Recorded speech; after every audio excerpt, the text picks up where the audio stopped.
Mesdames et messieurs, je tiens d'abord à remercier Joe Colson et Karine Spinden de m'avoir offert l'occasion de m'adresser à vous aujourd'hui. Je me présente, je suis Henk de Berg, professeur d'études germaniques à l'Université de Sheffield au Royaume-Uni. Mon domaine de recherche principal est la philosophie allemande, mais ne soyez pas inquiets, je ne vais pas faire un discours d'une impénétrabilité toute unique. Vous connaissez sans doute cet adage concernant la construction d'un texte dit profond. Si l'on veut épater son auditoire, il faut lui offrir un tiers de la présentation qui soit connu, un tiers qui soit nouveau et un tiers qui soit complètement incompréhensible. Mais cela ne correspondrait ni à la personnalité de Tzvetan Todorov, ni à l'esprit de lumière qu'il a incarné. J'ai donc décidé d'essayer de vous donner un aperçu plus direct et plus personnel de Tzvetan Todorov en tant que penseur. Je ne parle pas de ses contributions spécifiques à la théorie littéraire et à l'étude de l'histoire de la philosophie, même si elles sont nombreuses et majeures, mais plutôt de son approche intellectuelle. Quel type de penseur était Tzvetan Todorov? Il était d'abord un intellectuel européen, je dirais même l'intellectuel européen par excellence. Il parlait couramment plusieurs langues, il disposait d'une culture générale hors du commun, et il avait une vraie ouverture sur le monde. Le magazine allemand Der Spiegel a bien exprimé, en introduisant la nécrologie de Todorov, comme suit, je cite, « Si l'on voulait expliquer à un martien ce qu'est un intellectuel européen, il faudrait lui parler de Tzvetan Todorov. » Pourtant, cette nécrologie montre, nolens volens, autre chose aussi, à savoir que ce critique littéraire, historien et théoricien n'a jamais obtenu le statut d'une superstar de la pensée. L'hommage du Spiegel se borne à une seule colonne de 100 mots. Tzvetan Todorov était un penseur du plus haut niveau, mais il était beaucoup moins lu et beaucoup moins connu au grand public que la vedette de l'intelligentsia, je n'ai pas besoin de citer les noms, dont on trouve la publication jusque dans les librairies de gares et des aéroports. Il était paradoxalement, parce qu'il a incarné les idéaux de la tolérance, de la mesure et de la liberté, les valeurs mêmes de la démocratie libérale.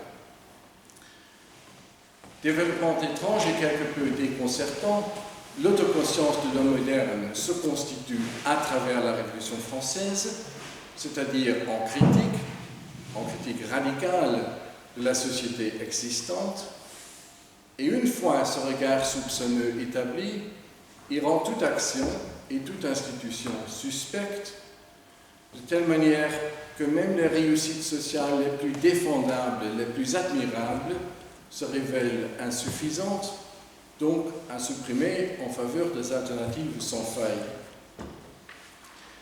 Et les représentants autoproclamés de cette conscience critique font en sorte que rien n'échappe à ce règne du soupçon. Or, Tzvetan Todorov ne s'est pas rangé du côté de ces chiens de garde, de droite ou de gauche, qui passent tout le temps à la télévision pour surveiller le discours intellectuel et pour punir ceux qui s'écartent du droit chemin. Il n'était pas non plus de ces alarmistes, mais eux aussi par les médias, qui à intervalles rapprochés annoncent la défaite de la pensée, le suicide français, le déclin de l'Occident ou la fin du monde. Et il n'a certainement pas fait partie de ces sauveurs de l'humanité qui seuls savent comment éviter une telle catastrophe si seulement le monde suivait leurs conseils. Quand Karine Spinden et moi l'avons interviewé en mars 2015, c'était la première fois que nous nous sommes entretenus plus longuement. J'ai été frappé par trois choses.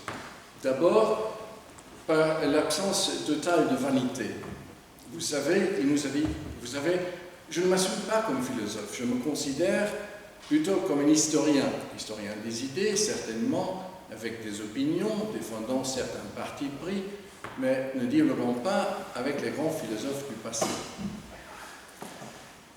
La deuxième chose qui m'a frappé était sa lucidité, sa présence d'esprit.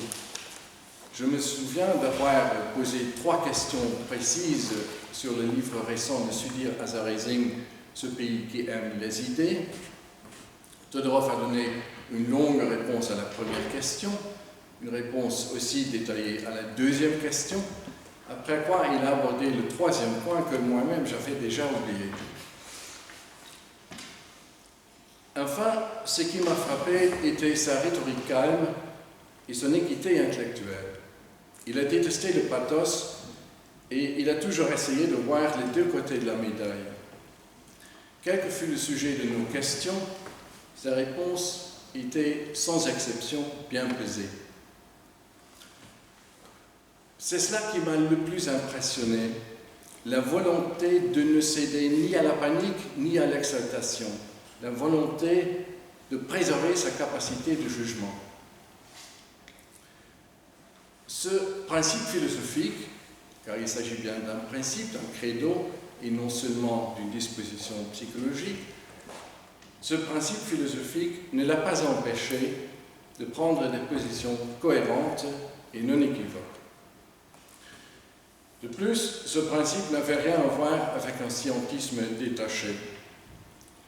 Pour Todorov, la tâche de la pensée était de voir les choses comme elles sont et de les comprendre comme telles, précisément parce que nous sommes toujours impliqués dans l'objet que nous analysons, impliqués avec nos convictions et nos croyances. Ainsi, ce qui importe, c'est que l'objet nous parle, mais également que c'est l'objet qui nous parle. Comme Raymond Aron, Tsetan Todorov était un spectateur engagé.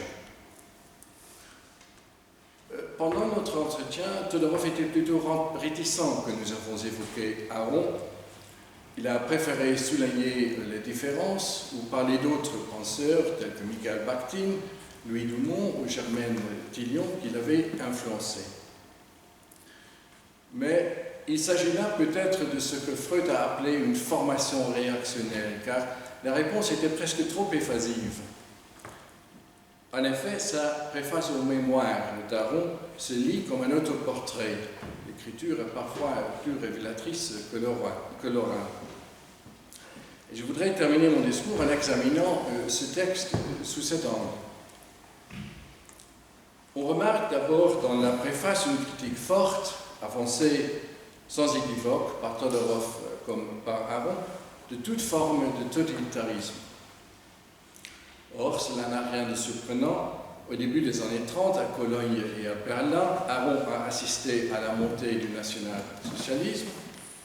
Todorov a vécu en Bulgarie, dans sa jeunesse, Todorov a vécu en Bulgarie communiste.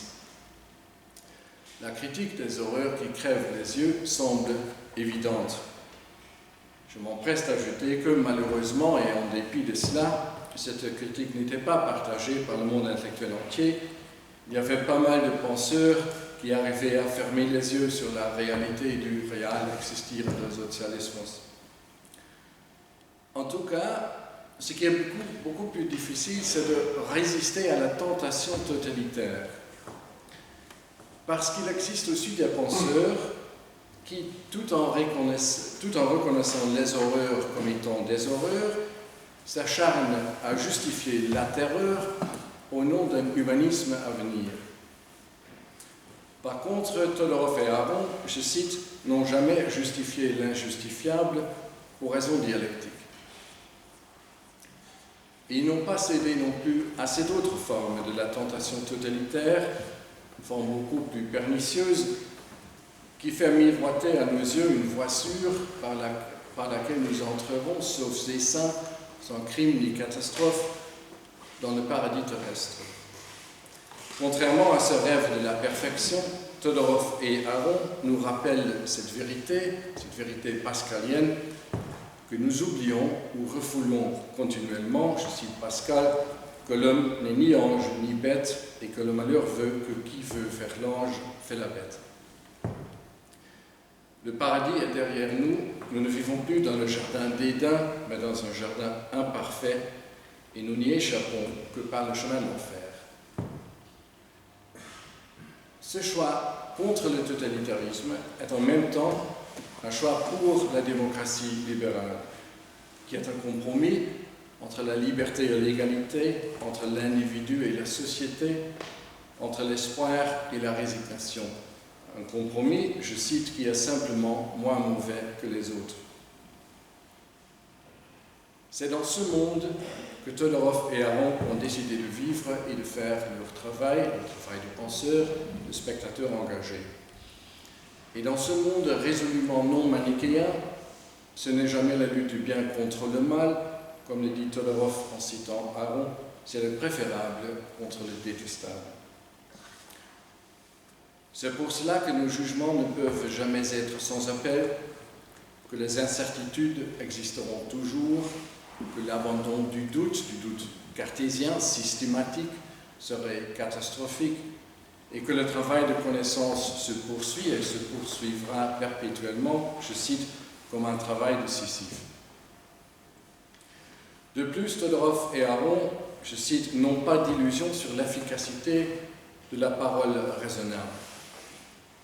Ils sont très conscients du fait que savoir et pouvoir sont deux, et que savoir et vouloir le sont aussi. Trop souvent, un fossé sépare nos arguments et nos actions.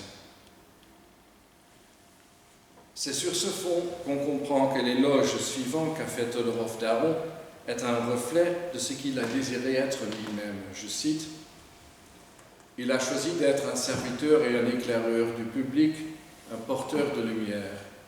Il s'est acquitté de sa tâche en renonçant à jouer au marchand de rêves, en incitant chacun à connaître le monde qui l'entoure et à le juger en équité.